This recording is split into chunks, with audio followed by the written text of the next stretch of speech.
Hello everyone, welcome back to another episode of r/MaliciousCompliance. In today's episode, try and stick to the planning and the correct methods. Sure, I will. Hire me to do a job and won't let me do it, okay. I tried to tell him about the portalets. Before we get started, make sure to subscribe so you will never miss a video. So let's get started. Try and stick to the planning and the correct methods. Sure, I will. I, 30M, work as a cleaner in a school for special needs children. I'm good at what I do and I take pride in coming in every day to make sure that both the children and the teachers that work there have a clean and safe environment to work in. Some backstory: before I started working at this location in April 2022, they've had a lot of bad luck with hiring cleaners, as the branch we're in technically falls under specialized cleaning and not general cleaning. In the first 4 months of 2022, they've had 15 cleaners that all disappointed, stopped showing up, or were fired for another reason. This has caused the general custodian of this special needs school, my direct supervisor, to be skeptical of any new cleaner that comes in, which is very fair. Now, I like to give 110% at work. Whether that's smart or not, I'm not sure, but I like to leave my work knowing that I gave it my all.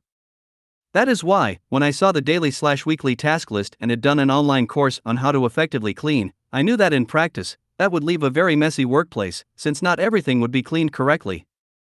Imagine a desk of a child that has a single eraser on it.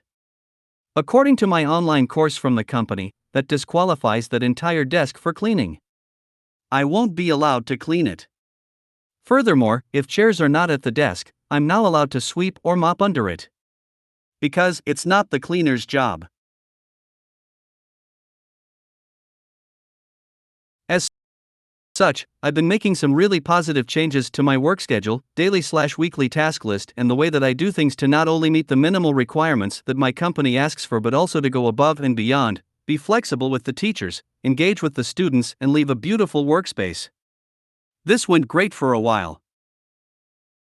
Now, the custodian has, for some reason, been getting way more critical of my work. The smallest speck of dust mist or a small drop of coffee spilled somewhere, that happened after I was done with work, and he's blowing up my phone with text messages that I need to do things differently. In a wasteful way, or telling me first thing when I come in that I need to take my work more seriously. This morning, he told me, try and stick to the planning and the correct methods. So I told him that I would. Now, I started to follow the paper list with daily tasks and my methods completely to a T. Every half-ass method that I knew would leave the classrooms and the bathrooms in a horrible state. Trash cans need emptying? Nope. Not on my list. One piece of paper on a filthy desk? No longer my problem. Spills in the hallways? Looks like mopping the floor isn't on today's task list, sorry. The entire place looked horrible. I had to hold myself back to not do more than the list because I hate leaving work unfinished, but I was finally done. I approached the teachers of the classrooms that I had to clean today beforehand, explained the situation and promised them to give their classrooms a proper cleaning the next day because they and the students shouldn't be the victim of my malicious compliance, but they were in on it. They even agreed to give their signature on my task list to sign off that they think I did all of the work correctly. Naturally, the custodian didn't like my work today. And we had a good heart-to-heart for a moment. I told him that I really appreciate that he wants to safeguard the quality of my work, it's what they pay me for after all. But I hope that I have shown him, and some teachers, that I go above and beyond daily. And that today's work, that looked like a mess, was my company's standard.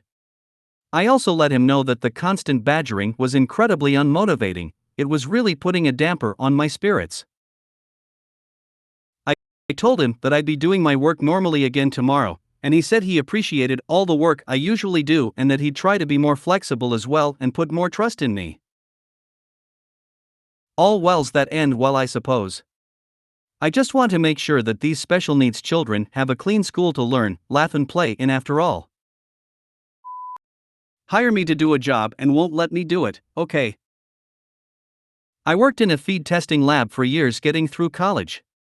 Long story short, we used a fancy machine to look at the nutrient profile of animal feed.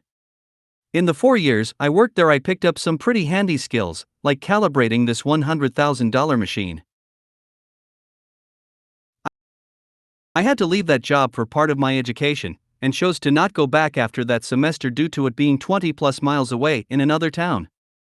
So I took a similar lab job at a local milk processing plant. After the initial training on all of their equipment, I started working on their huge backlog of moisture samples on a very similar machine to what I ran at the feed lab. My manager, literally my age, same university, graduated at the same time. We even took classes together, even went as far as reminding me that this is why I was hired. Once a month we had to calibrate, so as I ran the appropriate tests and started the calibration process, my manager, who had never worked the lab, starts berating me that I'm doing it wrong. In a rather loud, the plant manager used the term unprofessional discussion. I warned her I would have no part of the blame for this bad calibration, and she began insulting my education, a lowly AG degree versus her biology degree, etc. Okay boss, we'll do it your way. And we did until I left 2 months later to use my degree. I found out after I left that there was a huge recall of millions of pounds product because of a moisture issue. It's almost like somebody warned them. I tried to tell him about the portalets. So I am a construction manager and I have been running jobs for this one contractor in Palm Beach for 4 years now, and he has not bothered me or messed with any of my methods on any of the past 3 mansions that I have built for him, and for some reason on this project he decided to assert his authority. He must have been off his meds and decided to give me a hard time because I had plumbers on an empty lot getting it prepped to start building a new house from the ground up. On all of my projects I build an outhouse with running water and a toilet. It's nice when the owner is on site with the design team and they actually have someplace nice to go pee real quick. On the outside of the outhouse I always use a large plastic laundry room wash tub sink so people can wash their hands and rinse out paint brushes, etc.